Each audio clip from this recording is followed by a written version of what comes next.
اعوذ باللہ من الشیطان الرجیم بسم اللہ الرحمن الرحیم الحمد للہ رب العالمین والصلاة والسلام علی رسولہ الکریم وعلی آلہ واصحابہ اجمعین اللہم فقہنا فی الدین وعلمنا التأویل والہمنا رشدنا یا ارحم الراحمین۔ الحمدللہ علی احسانہ کہ اس ذات باری تعالیٰ نے ہمیں توفیق بخشی ہے کہ ہم عقیدہ اہل السنہ والجماعت کو دیکھ رہے ہیں۔ اس سے پہلے ہم امام طحاوی کے کتابچے کا جو شروع ہے وہ دیکھ چکے ہیں، اور اب عقائد پر بات شروع ہونے لگی ہے۔ سب سے پہلے بات امام طحاوی نے اللہ پر جو ایمان ہے اس سے شروع کی ہے، یعنی توحید سے اور شکر سے۔ لفظ توحید کے بارے میں ذہن میں رکھیں کہ لفظ توحید اللہ کی وحدانیت کے لیے استعمال ہوتا ہے، مگر لفظی معنی میں اگر دیکھیں تو توحید کے لفظی معنی بنتے ہیں ایک کرنا۔ اس کی وجہ یہ کہ توحید پر ایمان لانا یہ ہے کہ ہم سارے جھوٹے خداؤں کو ٹھکراتے ہیں۔ پہلے ہم کہتے ہیں لا الہ الا اللہ، ہم صرف یہ نہیں کہہ رہے کہ ہم اللہ پر ایمان لائے، ہم باقیوں کو ٹھکرا کر پھر اللہ پر ایمان لا رہے ہیں۔ ہم ہر جھوٹے خدا کو ماننے سے انکار کر رہے ہیں، اور جو ایک اصلی سچا خدا ہمارا ہے جس کے سوا کوئی خدا نہیں، ہم پھر اس پر ایمان لا رہے ہیں۔ اور اس کی جو سب سے آخری سب سے امپورٹنٹ جو حصہ ہے توحید کا، وہ یہ ہے کہ ہم ایمان لا رہے ہیں اور پھر اس کے حکم کے آگے اپنے آپ کو جھکا کر اپنی زندگی ویسی بنا رہے ہیں۔ تو یہ بہت پوری طرح سے سمجھا جائے، کیونکہ ہم صرف یہاں تک لے آتے ہیں کہ اللہ کو ایک ماننا، بالکل اللہ کو ایک ماننا توحید ہے، اور یہیں سے بات شروع ہوتی ہے اور آہستہ آہستہ ایمان انشاءاللہ بڑھتا ہے۔ مگر جو چیز ہمارا آئیڈیل ہونا چاہیے وہ یہ ہے کہ پھر یہ توحید ہماری توجہ میں، ہماری نیتوں میں ہر جگہ نظر آنی چاہیے، کہ ہمارا الٹیمیٹ گول، ہمارا مقصود جو ہے وہ اللہ کی رضا بننا ہے۔ اللہ پر ایمان کو امام طحاوی کے اس پر آنے سے پہلے ایک چھوٹی سی سمری جو کنٹمپریری ایک عالم دین نے جو بیان کی ہے، وہ یہ کہتے ہیں، انگریزی میں ایک چھوٹا سا کتابچہ لکھا ہوا ہے، I accept and believe that Allah Most High exists۔ سب سے پہلی بات کیا ہے کہ اللہ ہے، is one، ایک ہے، یکتا ہے، and that there is no God but Allah، لا الہ الا اللہ، بیسیکلی اس کے علاوہ کوئی خدا نہیں ہے۔ اللہ is the one free of need for any other and all besides him are in absolute need of him۔ اللہ صمد ہے، الصمد ہے، ہر شے کو اس کی ضرورت ہے، اسے کوئی ضرورت نہیں کسی چیز کی، وہ بے نیاز ہے اور سب اس کے حاجت مند ہیں۔ For he is the creator and sustainer of all things، وہ سب کچھ پیدا کرنے والا ہے، سب کچھ قائم رکھنے والا ہے۔ وہ اگر کائنات کو قائم نہ رکھے، کائنات اس میں یہ قوت ہے ہی نہیں کہ وہ اپنے آپ کو قائم رکھ سکے۔ اللہ ہے، اس کو کسی چیز کی حاجت نہیں، ہمیں ہونے کے لیے بھی اس کی حاجت ہے۔ Only he is worthy of worship، صرف وہی بندگی کے لائق ہے۔ And none other deserves to be worshipped، اور کچھ بھی ایسا نہیں ہے جو اس قابل ہو کہ اس کی بندگی کی جائے۔ اللہ is absolutely unlike anything that comes to one's mind، ہمارا علم اس کا احاطہ نہیں کر سکتا، یعنی ہماری سمجھ لمیٹڈ ہے اور وہ اس کو نہیں سمجھ سکتی مکمل طور پر۔ ہمارے پاس صرف وہ علم ہے جو اس نے ہمیں عطا کیا ہے وحی کے ذریعے۔ It is not possible to understand the reality of Allah through the intellect alone، for he is exalted above being grasped by reflection and intellect۔ یعنی ہم سمجھتے ہیں وحی کے ذریعے سے جو اللہ نے ہمیں سمجھایا ہے بس، ورنہ ہمارا ذہن لمیٹڈ ہے، بس بات ختم۔ امام طحاوی شروع کرتے ہیں، کہتے ہیں نقول فی توحید اللہ معتقدین بتوفیق اللہ۔ اس کے آگے تفصیل آنے لگ جائے گی توحید کی ساری۔ نقول فی توحید اللہ، ہم توحید سے متعلق کہتے ہیں، معتقدین بتوفیق اللہ، اللہ کی توفیق سے اس بات پر ایمان رکھتے ہوئے۔ اس میں چار باتیں ذہن میں رکھیں۔ پہلی تو یہ کہ آپ نے نقول فی توحید اللہ کا ہے، نون کے ساتھ ہم کہتے ہیں اللہ کی توحید سے متعلق۔ اس میں دو باتیں ذہن میں۔ پہلی تو یہ کہ انہوں نے اپنی ذات کی نفی کی ہے یہاں پہ، انہوں نے یہ نہیں کہا کہ میں کوئی بہت بڑی چیز ہوں، میں کہتا ہوں کہ اللہ کی توحید یہ ہے، انہوں نے کہا یہ ہم کہتے ہیں، یہ وہ ہے جو ہم نے اپنے اساتذہ سے سیکھا، یہ اس سے جڑا ہوا ہے جو پچھلی بار ہم نے بات کی تھی۔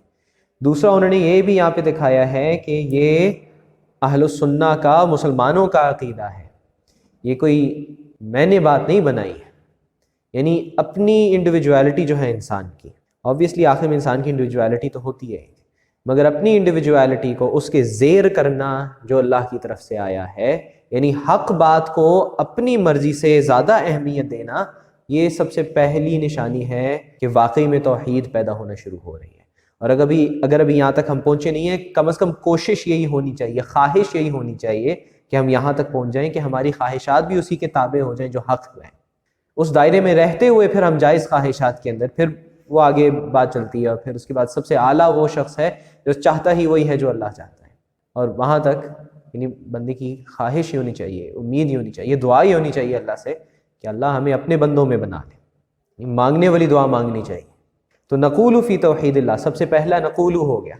دوسرا توحید پہ میں نے ابھی بات مختصر سی کر دی تھی تو وہ کور ہو گیا۔ تو پہلی بات نقول، ہم کہتے ہیں، یعنی ہم مسلمان یہ کہتے ہیں، میں کی نفی ہے یہاں پر، یعنی غرور والے میں کی نفی ہے، اور اس ہم کی کا اس بات ہے کہ جو اپنے آپ کو حق کے نیچے کر رہا ہے اور حق ماننے والے لوگوں کا تابع بنا رہا ہے، اور ان کے ذریعے سے جو اللہ کا حکم ہم نے سمجھا ہے اس کا تابع بنا رہا ہے۔ دوسرا توحید کی بات ہے، وہ ہم کر چکے ہیں۔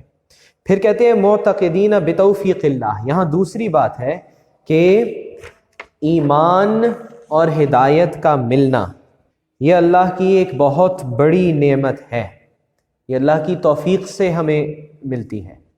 اللہ کہتا ہے انک لا تہدی من احببت ولکن اللہ یہدی من یشاء، بے شک آپ نہیں ہدایت کرتے اس کی جسے آپ چاہیں، اللہ ہدایت کرتا ہے جس کو وہ چاہے۔ اسی طرح ایک اور آیت میں وما توفیقی الا باللہ، اور جو بھی یعنی نیکی کی توفیق ہے اور برائی سے بچنے کی توفیق ہے، یہ جو کچھ بھی ہے، جو کچھ بھی موافق ہوا ہے میرے لیے، یہ سب اللہ سے ہے۔ علیہ توکلت، اس پہ میرا توکل ہے، میرا ایمان ہے، وإلیہ انیب، اور اسی کی طرف لوٹنا ہے۔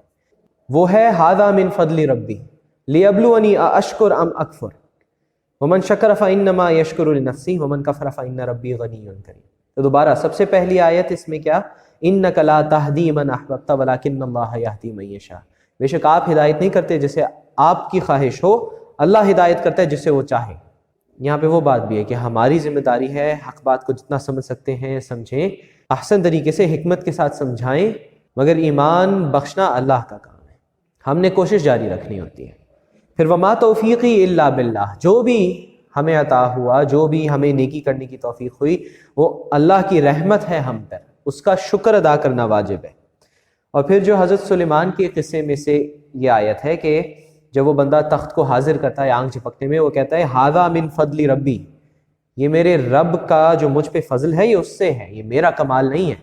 لیبلونی ااشکر ام اکفر، وہ آزما رہا ہے کہ میں شکر کرتا ہوں یا کفر کرتا ہوں۔ ومن ناشکری کرتا ہوں، کفر کے ایک معنی ناشکری بھی ہے۔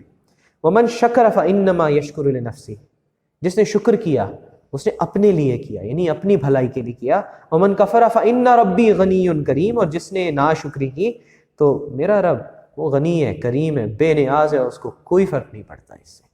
یہ سب وہ ہے نا لا یسأل عما یفعل وهم یسألون، اس سے نہیں پوچھا جائے گا وہ کیا کرتا ہے، ان سے پوچھا جائے گا وہ کیا کرتے ہیں۔ اللہ بے نیاز ہے، اور ہدایت اس کے سب سے بڑی نعمتوں میں سے ہے، جس کی خواہش کرنا، جس کے لیے کوشش کرنا، جس کے لیے اس کے آگے اپنا سر جھکا دینا، دعا کرنا، یہ ہمارا فرض ہے، کیونکہ اللہ یہ بھی کہتا ہے الذین جاہدوا فینا لنہدینہم سبلنا، جو ہمارے راستے میں محنت کریں گے ہم ان کو اپنے راستے کی ہدایت کر دیں گے۔ ان اللہ یضل من یشاء، بے شک اللہ یعنی گمراہی میں بڑھنے دیتا ہے، ویہدی الیہ من اناب، اور جو اس کی طرف بیسیکلی ٹرن کرتے ہیں، جو اس کی طرف رجوع کرتے ہیں، جو اس کی طرف مڑنے کی کوشش کرتے ہیں، وہ ان کو اپنی طرف کے راستے کی ہدایت دے دیتا ہے۔ ہدایت کو ڈھونڈنا چاہنا ہماری ذمہ داری ہے، ہدایت دینا اس کی رحمت ہے۔ تو کیا ہم نے باتیں کی؟ سب سے پہلی کہ نقول، ہم کہتے ہیں، میں کی نفی ہے، کیونکہ میں سے بہت کچھ آتا ہے جو غلط ہے، یعنی میری خواہش بھی اس حق بات کے زیر ہے۔ ہم کہتے ہیں، ہم جو اسلام کا کلیکٹیو ہے، ہم کہتے ہیں فی توحید اللہ، اللہ کی توحید، پھر کیا ہے توفیق اللہ، اللہ کی توفیق سے، اور سب سے امپورٹنٹ بات کیا ہے کہ نقولو اور معتقدین ایک ساتھ ہے۔ کہتے بھی ہیں ہم اور مانتے بھی ہیں ہم، صرف کہنا منافقت ہے، کہنا اور ماننا یہ سب ایک ساتھ ہو جائے اور پھر اعمال میں بھی ظاہر ہو، یہ توحید ہے جو مکمل ہوتی جا رہی ہے۔ اور دیکھیں پرفیکٹ کوئی نہیں ہوتا، مگر کوشش، سب سے جو امپورٹنٹ چیز ہمارے ذمے ہے وہ کوشش ہے، اور اس کا جو سب سے بڑا آئیڈیل ہے نا وہ تو یہ ہے کہ بس اللہ کے ہو جائے، جو ہے نا قل ان صلاتی و نسکی و محیایا و مماتی للہ رب العالمین، کہہ دو میری نماز، میری عبادت، میرا جینا مرنا سب اللہ کے لیے ہے، رب العالمین، جیسا فاقم وجہک للدین حنیفہ۔ اچھا، تو امام طحاوی کہتے ہیں نقول فی توحید اللہ معتقدین بتوفیق اللہ، ہم کہتے ہیں اللہ کی توحید سے متعلق، اس کی توفیق سے بات مانتے ہوئے، ان اللہ واحد لا شریک لہ، بے شک اللہ ایک ہے، یکتا ہے، اس کا کوئی شریک نہیں، ولا شیء مثلہ، کوئی شے اس کا مثل نہیں، ولا شیء یعجزہ، کوئی چیز اس کو عاجز نہیں کر سکتی، ولا الہ غیرہ، اور اس کے سوا کوئی الہ نہیں۔ ابھی یہاں تک پہلے دیکھتے ہیں، ان اللہ واحد لا شریک لہ، بے شک اللہ واحد ہے، ایک ہے، یکتا ہے، لا شریک لہ، اس کا کوئی شریک نہیں ہے۔ اس کا سب سے پہلی یہاں سے کیا چیز پتہ چلی؟ اللہ ہے، جو پیچھے بات بھی کہی تھی، اللہ ہے۔ قرآن میں آئے نا سنوریہم آیاتنا فی الآفاق وفی انفسہم، ہم ان کو نشانیاں دکھائیں گے آفاق میں اور ان کے اپنے اندر، حتی یتبین لہم انہ الحق، یہاں تک کہ ان پہ یہ بات واضح ہو جائے کہ یہ بات حق ہے۔ اولم یکفی بربک انہ علی کل شیء شہید، ایک اور جگہ میں افی اللہ شک فاطر السماوات والارض، کیا اللہ سے متعلق آپ کو شک ہے، بنانے والا آسمانوں کا، زمین کا؟ تو اللہ ہے، سب سے پہلی بات۔ دوسری بات، اللہ ایک ہے، یکتا ہے، کوئی چیز کسی بھی طرح نہ برابر ہو سکتی ہے، نہ شیئر اس میں ہو سکتا ہے، نہ شریک ہو سکتی ہے، اس کی ذات میں، اس کی صفات میں، اس کے اسماء میں، اس کے افعال میں، اس کی ذات، اس کی صفات، اس کے افعال میں کوئی بھی چیز شریک نہیں ہو سکتی، کوئی برابر نہیں ہو سکتی، کوئی مثل نہیں ہو سکتی، کوئی مثال نہیں ہو سکتی، اور نہ ہی اس کی ذات، صفات اور افعال میں کسی قسم کی تقسیم ہو سکتی۔ یعنی اللہ بس ایک ہے، یکتا ہے، کہانی ختم۔ اس کی ذات میں بھی نہیں، اس کی صفات میں بھی نہیں، اس کے افعال میں بھی نہیں۔ اور افعال کے اندر یہ ایک چیز ذہن میں رکھیں کہ افعال میں یہ بات بھی شامل ہے کہ اللہ جب کچھ کرتا ہے، اللہ جب ارادہ کرتا ہے، اذا اراد شیئا ان یکون لہ کن فیکون، کہتا ہے ہو جا، وہ ہو جاتا ہے۔ اس کا فعل چیزیں ایجاد کرتی ہیں جو تھیں بھی نہیں، عدم سے وجود میں لا سکتی ہیں، وہ چیزوں کو مینٹین بھی وہی رکھتی ہے، اس کا عمل رکھتا ہے۔ ہم بظاہر جب کہتے ہیں کہ ہم کچھ کر رہے ہیں، اس کی کوئی حیثیت نہیں ہے، اس کے آگے کوئی سملیرٹی ہو ہی نہیں سکتی۔ یہ زبان کی کمی ہے کہ وہ الفاظ ایسے استعمال کرے کہ جس میں بظاہر لگے کہ شاید جس طرح فعل اور فعل ایک ہی چیز ہے، مگر جب ہم کہتے ہیں اللہ کے افعال میں کوئی شریک نہیں ہو سکتا، اس کی وجہ یہ ہے کہ اس کے افعال جیسا کوئی فعل کسی بھی مخلوق میں ہو ہی نہیں سکتا۔ اللہ کا فعل اللہ کا فعل ہے، اللہ کی صفت اللہ کی صفت ہے، اللہ کی ذات ہے، کہانی ختم ہو گئی۔ قرآن میں اللہ کہتا ہے قل هو اللہ احد، سورۃ اخلاص کے خلاصہ ہے پوری توحید کا، قل هو اللہ احد، کہہ دو وہ اللہ ایک ہے۔ اللہ الصمد، اللہ بے نیاز ہے، ہر شے کو اس کی ضرورت ہے، اسے کوئی حاجت نہیں۔ لم یلد ولم یولد، نہ جنتا ہے نہ جنا گیا ہے۔ ولم یکن لہ کفوا احد، اور نہ ہی کوئی چیز اس سے یعنی کمپیئر کی جا سکتی ہے، نہ کوئی چیز اس جیسی ہو سکتی ہے، یعنی کوئی پاسبلٹی تک نہیں ہے، بس اللہ اللہ ہے، بات یہاں ختم ہو جاتی ہے۔ هو اللہ الواحد القہار، وہ اللہ ہے، ایک، یکتا، قہار ہے، وہ کوئی مثل نہیں، کوئی مثال نہیں، کوئی اولاد نہیں۔ یہ ساری باتیں جو بیان کی جاتی ہیں ان سب سے بہت آگے ہے، یہ کہنے کی بھی قابل باتیں نہیں، پاک ہے ان سب سے۔ اچھا، لو کان فیہما آلہۃ، اگر ان دونوں میں یعنی زمین اور آسمان میں ہوتا آلہۃ الا اللہ لفسدتا، اللہ کے سوا کوئی بھی اور الہ، تو یہ دونوں برباد ہو جاتی، فساد میں پڑ جاتی۔ فسبحان اللہ رب العرش عما یصفون، اللہ عرش کا رب اس سب سے پاک ہے جو اس کے متعلق وہ کہتے ہیں، جس سے وہ اس کو موصوف کرتے ہیں۔ یعنی یہ سب سے پہلا قاعدہ ہے، اللہ اللہ ہے، بس اس کی ذات میں کوئی شریک نہیں، اس کی صفات میں کوئی شریک نہیں، اس کے افعال میں کوئی شریک نہیں، نہ کوئی اس کو ضرورت ہے کسی چیز کی، ہر چیز کو اس کی ضرورت ہے، بس یہ بات ہے۔ مَتَّخَذَ اللَّهُ مِن وَلَدٍ، اللہ نے نہیں لیا کوئی بیٹا، وَمَا كَانَ مَعَهُ مِنْ إِلَٰهٍ، اور نہیں ہے کوئی خدا اس کے سوا، وَمَا كَانَ مَعَهُ مِنْ إِلَٰهٍ، نہ اس کے ساتھ کوئی اور خدا ہے، إِذًا لَذَهَبَ كُلُّ إِلَٰهٍ بِمَا خَلَقَ وَلَعَلَ بَعْضُهُمْ عَلَىٰ بَعْضٍ، اگر ہوتا تو ہر الہ، ہر خدا اپنی مخلوق لے کے باقیوں سے الگ ہوتا اور دوسرے کو زیر کرنے کی کوشش کرتا۔ سبحان اللہ عما یصفون، اللہ پاک ہے اس سب سے جو یہ کہتے ہیں۔ اللہ الذی خلقکم، اللہ وہ ہے جس نے تمہیں بنایا، ثم رزقکم، پھر تمہیں رزق دیا، ثم یمیتکم، پھر تمہیں موت دے گا، ثم یحییکم، پھر تمہیں پھر زندہ کرے گا۔ هل من شرکائکم من یفعل من ذلکم من شیء، جو شریک تم بناتے ہو اس میں سے کوئی ایک چیز بھی کر سکتے ہیں کیا؟ سبحانہ وتعالی عما یشرکون، پاک ہے وہ ذات، بڑی ہے، اس سب سے منزہ ہے، جس سے عما یشرکون، جو اس کے ساتھ شریک کرتے ہیں اس سے۔ سب سے پہلی جو بات امام طحاوی نے دی ہے، یہ جو آج کے 4 جملے ہیں نا چھوٹے چھوٹے، یہ بہت یعنی آپ سمجھ لیں بیسک پرنسپلز ہیں۔ امام طحاوی کی ساری باتیں بیسک پرنسپلز ہیں، اس لیے ان کا کتاب جو بہت بریف ہے۔ ان اللہ واحد لا شریک لہ، بے شک اللہ ایک ہے، یکتا ہے، کوئی شریک نہیں اس کا۔ ولا شیء مثلہ، اگلے فقرے پہ آئیں، کوئی شے اس کی مثل نہیں، کوئی شے اس جیسی نہیں ہو سکتی، کیونکہ ہمارا اللہ ایک ہے اور یکتا ہے، کسی طرح ریزمبلنس کا کانسیپٹ تک نہیں آ سکتا، کیونکہ وہ کہتا ہے لیس کمثلہ شیء، اس کی مثال جیسا بھی کچھ نہیں ہے۔ کہنے کا مطلب یہ اس کی کوئی مثال نہیں ہے، مگر اس طرح سے بات کہنے کا سے اس پہ زور آ جاتا ہے، لیس کمثلہ شیء، اس کی مثال جیسا بھی کچھ نہیں ہے۔ وَهُوَ السَّمِيعُ الْبَصِيرُ، اور وہ سب سننے والا، سب دیکھنے والا ہے۔ یہاں سے 2 باتیں، ایک تو کوئی سملیرٹی نہیں، دوسرا مگر ہم ساری صفات بھی مانتے ہیں۔ یہ کچھ لوگ سملیرٹی کو ڈینائی کرنے کی کوشش میں صفات کا انکار کر جاتے ہیں، یہ بھی غلط ہے اہل السنہ کے نزدیک۔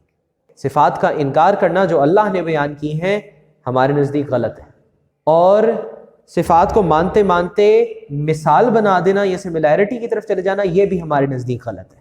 اللہ سمیع ہے، بصیر ہے، وہ سب سنتا ہے، سب دیکھتا ہے، اس کا سننا دیکھنا ہمارے سننے دیکھنے سے اس کی کوئی سملیرٹی نہیں ہے۔ ہم اتنا سمجھتے ہیں اللہ سب دیکھتا ہے، سب سمجھتا ہے، ہم اس بحث میں نہیں پڑتے کہ یہ کیسے ہے۔ ہم فلسافیکل ڈسکشنز کیونکہ اوائڈ کر رہے ہیں، تو اس لیے ہم اس وقت جو ہے سمپل پہ رہ رہے ہیں۔ اب اس کے اندر پھر وہ مزید آتا ہے کہ اس کو مختلف طرح سے ایکسپلین کیا جاتا ہے، مگر ہم کیونکہ بیسک پہ رہ رہے ہیں، ہم اس پہ نہیں جا رہے کہ مختلف لوگوں کو جب مختلف طرح سے سمجھانا پڑا تو کیا ایکسپلینیشنز یوز کی گئی۔ مگر سمپل بات یہ، اللہ سب دیکھتا ہے، سب سنتا ہے، ٹھیک ہے، یہ ہم مانتے ہیں، مگر ہم کوئی کیفیت میں نہیں پڑھتے، کیسے میں نہیں پڑھتے، کوئی سملیرٹی نہیں ہے۔ اللہ سب دیکھتا ہے، اللہ سب جانتا ہے، اللہ سب سنتا ہے، اس طرح سے نہیں جس طرح سے ہم، اس طرح سے جس طرح سے اس کی شان ہے۔ یہ وہ تفویض والی بات ہے کہ ہم کہتے ہیں بس اس سے مراد وہی ہے، کمپلیٹ معنی اس کی وہی ہیں جو اللہ نے مراد لیے، ہم بس مانتے ہیں کہ وہ سنتا ہے، دیکھتا ہے، ہم مانتے ہیں کہ وہ جانتا ہے، ہم مانتے ہیں کہ وہ تخلیق کرتا ہے، بس ہماری بریک یہاں پر ہے۔ اس کی ذات میں کوئی سملیرٹی نہیں ہو سکتی، اس کی صفات میں نہیں ہو سکتی، اس کے افعال میں نہیں ہو سکتی۔ آسان الفاظ میں اللہ جو ہے، جو کچھ بھی ہم اس سے متعلق اپنے ذہن میں تصور بنا سکتے ہیں اس سے پاک ہے، جو کچھ بھی تصور ہم اپنی لمیٹڈ انڈرسٹینڈنگ بنا سکتے ہیں اس سے پاک ہے، جو اس نے کہا ہے کہ وہ ہے، اور ہم اپنی سمجھ کے مطابق جتنا ہمیں سمجھ آتی ہے ہم سمجھتے ہیں، مگر ہم جہاں کہیں بھی کچھ بھی غلطی ہو ہم اللہ سے توبہ بھی کرتے ہیں کہ اگر کوئی ایسی بات ہے ہم پر واضح کر دے اور ہمیں توبہ نصیب ہو، اور ہم کیفیت میں نہیں پڑھتے کیونکہ اللہ فائنائٹ نہیں ہے، وہ ہم فائنائٹ ہیں، ہم لمیٹڈ ہیں، وہ ٹائم اور اسپیس سے ہی is beyond time and space, زمان و مکان سے منزہ ہے، مبرہ ہے، اس سب سے پاک ہے، یہ سب چیزیں اس نے بنائی ہیں۔ افمن یخلق کمن لا یخلق، کیا وہ جو بناتا ہے، جو تخلیق کرتا ہے اس کی طرح ہو سکتا ہے جو تخلیق نہیں کر سکتا؟ سمجھ رہے ہیں نا، لیس کمثلہ شیء، اس جیسی کوئی شے نہیں ہے، وہو السمیع البصیر، اور وہ سب دیکھنے والا، سب سننے والا ہے۔ لا تدرکہ الابصار، اسے کوئی بصیرت یعنی کوئی نظر، کوئی دیکھنے کی قوت، لا تدرکہ الابصار، اس کا ادراک نہیں کر سکتی، وہو یدرک الابصار، وہ اسی بصیرت کو، دیکھنے کی قوت کو، اس آنکھ کو، اس کو مکمل طور پہ ادراک بھی رکھتا ہے، سمجھتا بھی ہے، دیکھتا بھی ہے، وہ سب جانتا ہے، ہماری وہ نہیں ہے قوت، نہ ہم دیکھ سکتے ہیں۔ وَهُوَ اللطیف الخبیر، وہ لطیف ہے، سب جاننے والا ہے۔ ہم اللہ کے لیے ساری پرفیکشن مانتے ہیں اور ہر امپرفیکشن ہم نہیں مانتے ہیں. کہتے ہیں جو کوئی بھی چیز ایسی کوئی کہتا ہے، کوئی جسم کی طرف چل پڑتا ہے وہ بھی غلط کہتا ہے، کوئی اللہ کے نام کو ڈینائی کرنے کی طرف جاتا ہے وہ بھی غلط کہتا ہے. ہم بس تفویض کر دیتے ہیں. اس سے اصل معنی اس کے اللہ جانتا ہے، ہم بس مانتے ہیں اللہ نے کہہ دیا ہم مانتے ہیں. ہاں، اور اگر کہیں ضرورت پڑے صرف، جیسے اشاعرہ تھوڑا اس طرف زیادہ جاتے ہیں کہ وہ مناسب تعویل جو محکم آیات اور احادیث کے مطابقت میں ہو اس کی طرف لے جاتے ہیں. مگر کچھ لوگ یہ کہتے ہیں کہ صرف تب کیا جائے جب ضرورت ہو، ورنہ نہ کیا جائے. ٹھیک ہے نا، وہ ورنہ تفویض کی طرف جاتے ہیں. بس اللہ جانتا ہے متشابہات سے. جس طرح قرآن میں آیا کہ هو الذی انزل علیک الکتاب، وہ ہے جس نے تم پر کتاب نازل کی ہے. منہ آیات محکمات، اس میں محکم آیتیں ہیں، واضح ہیں، کلیئر ہیں. ہن ام الکتاب، یہ کتاب کا ہے، یہ فاؤنڈیشن ہے آپ کی شریعت کی، آپ کی کتاب کی. وَأُخَرُ متشابہات، اور اس کے علاوہ متشابہات جو تھوڑی مشتبہ لگتی ہیں، جس میں آپ کو تھوڑی سی ایمبیگوٹی ملتی ہے. فَأَمَّا الَّذِينَ فِي قُلُوبِهِمْ زَيْغٌ، جن کے دل میں کوئی کھوٹ ہے، فَيَتَّبِعُونَ مَا تَشَابَهَ مِنْهُ ابْتِغَاءَ الْفِتْنَةِ وَابْتِغَاءَ تَأْوِيلِهِ، وہ اسی کے پیچھے پڑتے ہیں جو متشابہ ہے. کیوں جی؟ اس کا معنی ڈھونڈنا ہے، کوئی فتنہ بنانا ہے، کوئی اپنی واہ واہ بنانی ہے، وہ اسی میں ہی پڑھیں گے. وما يعلم تأویلہ الا اللہ، اس کے معنی صرف اللہ جانتا ہے، اس کی تعویل صرف اللہ جانتا ہے. والراسخون فی العلم یقولون آمنا به کل من عند ربنا، جو لوگ علم میں پختہ ہیں وہ کہتے ہیں ہم اس پر ایمان لائے، یہ سب ہمارے رب کی طرف سے ہے. وما یذکر الا اولو الالباب، مگر جو لوگ سمجھ والے ہیں ان کے علاوہ لوگ وہ اس سے ذکر نہیں حاصل کرتے، اس سے یاد دہانی، اس سے سمجھ نہیں حاصل کرتے. تو ہم اللہ پر اس کا معنی چھوڑتے ہیں، ہم بس کہتے ہیں ہم مانتے ہیں. حضرت ابوبکر سے وہ جو قول ہے کہ العجز عن الدرک الادراک ادراک، سمجھ پانے سے عاجز ہو جانا اس کو سمجھ لینا، کیونکہ اس میں آپ نے سمجھ لیا کہ جو کچھ وحی میں آیا ہے وہ حق ہے، اور ہم عاجز ہیں، ہم نہیں سمجھ سکتے، ہم اس سے آگے نہیں لے کے جاتے اپنی عقل کو. ہم خام خواہ میں اللہ کے یا تقدیر کے معاملوں کے اندر اپنا سر نہیں کھپاتے. ایک وہ مسند احمد میں ایک دعا ہے ہمارے نبی سے صلی اللہ علیہ وسلم کی، جس میں آتا ہے اسألک بکل اسم ہوا لک، میں تم سے مانگتا ہوں تمہارے ہر اسم، ہر نام سے جو تمہارا ہے. سمیت بہ نفسک، جس سے تم نے اپنے آپ کو جس کے ساتھ بیان کیا ہے ہم پہ. او علمتہ احدا من خلقک، اور جو تم نے اپنی کسی بھی مخلوق میں سے کسی بھی ایک کو بھی سکھایا ہو. او انزلتہ فی کتابک، یا اپنی کتاب میں نازل کیا ہو. او استأثرت بہ فی علم الغیب عندک، اور وہ بھی جو تم نے اپنے پاس، اپنے غیب کے علم کے اندر اپنے پاس ہی رکھ لیا. یعنی بہت سی چیزیں ہیں جو ہم ابھی بھی نہیں جانتے، ہم صرف وہ جانتے ہیں جو وحی میں آیا ہے، جو ہم پر اللہ اور اس کے نبی نے واضح کیا ہے، اور ہم اس کو ویسے ہی مانتے ہیں جیسے ہے، اور ہم اس کی کیفیت میں پڑھنے کی زیادہ کوشش نہیں کرتے. اس کے بعد امام طحاوی کہتے ہیں ولا شیء یعجزہ، اور کوئی چیز اس کو عاجز نہیں کر سکتی.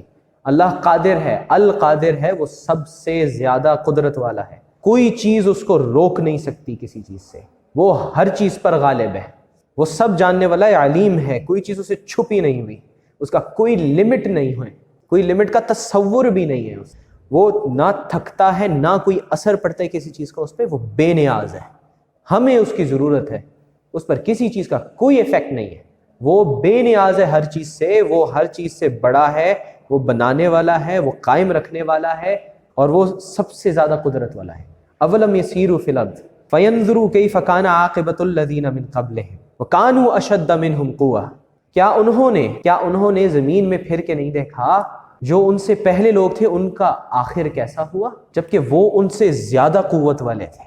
وما کان اللہ لیعجزہ من شیء فی السماوات ولا فی الارض، آسمان میں، زمین میں، کائنات میں کوئی چیز ایسی نہیں، کوئی ایک ذرہ بھی ایسا نہیں کہ اللہ کو کسی چیز پر عاجز کر سکے یا تھکا سکے، یا نعوذ باللہ کوئی بھی اس کا اثر پڑ سکے. اللہ بے نیاز ہے. انہ کان علیما قدیرا، بے شک وہ سب جاننے والا، ہر چیز پر قادر ہے. ان اللہ علی کل شیء قدیر.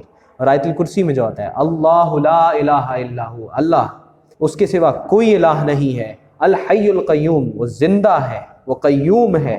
لا تأخذہ سنۃ ولا نوم، اس کو کوئی نیند نہیں آتی، کوئی اونگھ نہیں آتی. لہ ما فی السماوات و ما فی الارض، آسمان زمین کائنات میں جو کچھ ہے اس کا ہے، اس کے ہیں ہم، ہماری اپنی کوئی وہ نہیں ہے حیثیت. اسی لیے تو ہم نے اسی کے حکم کے مطابق رہنا ہے.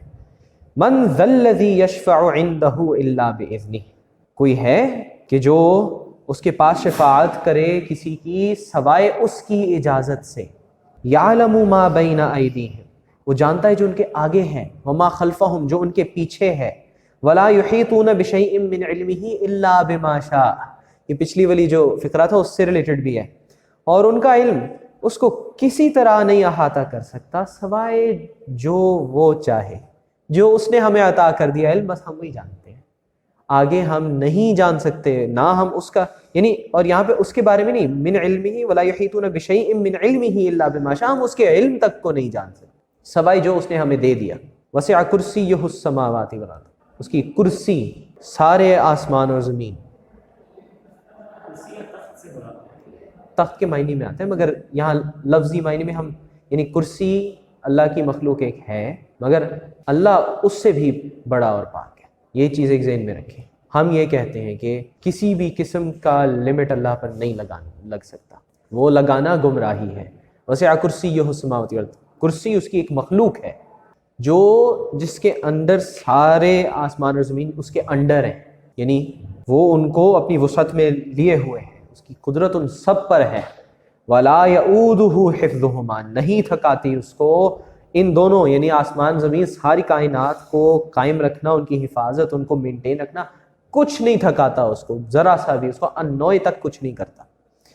وَهُوَ الْعَلِيُّ الْعَظِيمُ، اور وہ سب سے بڑا، سب سے عظیم، سب سے علی ہے وہ۔ اور پھر اس کے بعد امام طحاوی کہتے ہیں وَلَا إِلَٰهَ غَيْرُهُ، اس کے سوا کوئی خدا نہیں۔ الہ یعنی خدا، الہ وہ ہوتا ہے جس کی عبادت کی جائے، جو عبادت کے لائق ہو، جو عقل کو حیران کر کے چھوڑ دے، جس کی انتہائی محبت کی جائے، اور یہ صرف اللہ ہے جو الہ ہے۔ باقی جس کو کوئی بھی الہ بناتا ہے وہ جھوٹا ہے، یعنی وہ الہ جھوٹا ہے، وہ الہ نہیں ہے، اس لیے لا الہ الا اللہ، وہ الہ نہیں ہے، وہ ایک جھوٹا الہ ہے جو کسی نے اپنے غلط خیال سے ایجاد کر دیا ہے، بس اللہ ہے۔ عبادت وہ کہتے ہیں انتہائی عاجزی اور بندگی کو، سو اللہ ہی اس قابل ہے کہ اس کی بندگی ہو، اس کے علاوہ کوئی اس قابل نہیں ہے کہ اس کی بندگی ہو۔ اور جن لوگوں کی ہم عزت کرتے ہیں، علماء، اولیاء، انبیاء، کیونکہ وہ ہمیں اللہ سے جوڑتے ہیں، ان کی بڑائی سب سے بڑی دلیل یہ ہے کہ وہ اللہ کے بندے ہیں، یعنی یہ سب سے بڑی دلیل ہے۔ ہمارے نبی صلی اللہ علیہ وسلم اللہ کے محبوب ہیں، اسی لیے کائنات میں وہ سب سے افضل مخلوق ہے، اس لیے وہ ہمیں اللہ سے جوڑتے ہیں، ان کے بغیر ہم اللہ سے نہیں جڑ سکتے، اور ان کے ساتھ ہم اللہ سے جڑتے ہیں، اس لیے ہم ان کی اطاعت کرتے ہیں، کیونکہ ان کی اطاعت اللہ کی اطاعت ہے، اور اللہ کی اطاعت ان کی اطاعت میں ہے۔ قُلْ إِن كُنتُمْ تُحِبُّونَ اللَّهَ، اگر تم اللہ کی سے محبت کرتے ہو، فَاتَّبِعُونِی، میری اتباع کرو، یحببکم اللہ، اللہ تم سے محبت کرے گا، اللہ تم سے محبت کرے گا، وَيَغْفِرْ لَكُمْ ذُنُوبَكُمْ، اور تمہارے گناہ معاف کر دے گا۔ اور عبادت یعنی اپنے سب سے پہلے کیا ہے اللہ کو، کہ لا الہ غیرہ، سب سے پہلے کہ ہم اس کے علاوہ کسی الہ کو نہ مانیں، تسلیم نہ کریں، ایمان پکا ہو، سیکنڈ لیول پہ پھر وہ آپ کے اعمال میں نظر آتا ہے۔ اور جو انتہا ہے جس کی ہم نے خواہش کرنی ہے وہ کیا ہے؟ قُلْ إِنَّ صَلَاتِي وَنُسُكِي وَمَحْيَايَ وَمَمَاتِي لِلَّهِ رَبِّ الْعَالَمِينَ، کہ ہر چیز اسی کے لیے۔ یہاں پر ہمارا وقت بھی پورا ہوتا ہے۔ نقول فی توحید اللہ، ہم کہتے ہیں اللہ کی توحید سے متعلق، معتقدین بتوفیق اللہ، اس کی توفیق سے مانتے ہوئے کہ ان اللہ واحد لا شریک لہ، اللہ ایک ہے، یکتا ہے، اس کا کوئی شریک نہیں، نہ ذات میں، نہ افعال میں، نہ صفات میں۔ ولا شیء مثلہ، کوئی شے اس کی مثال مثل ہو ہی نہیں سکتی۔ ولا شیء یعجزہ، کوئی شے اس کو عاجز کر ہی نہیں سکتی۔ ولا الہ غیرہ، اور اس کے سوا، اس کے علاوہ، اس سے علیحدہ کوئی الہ نہیں، کوئی خدا نہیں، اللہ ایک ہے، اللہ یکتا ہے، اللہ اللہ ہے، بس۔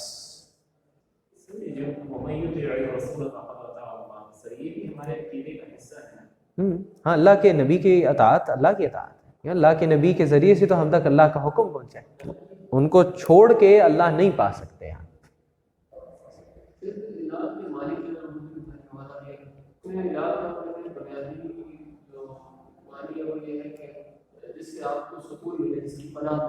ہاں، وہ ایک روٹ ورڈ ہوتا ہے، پھر اس سے مزید ایکسپینشن ہوتی ہے.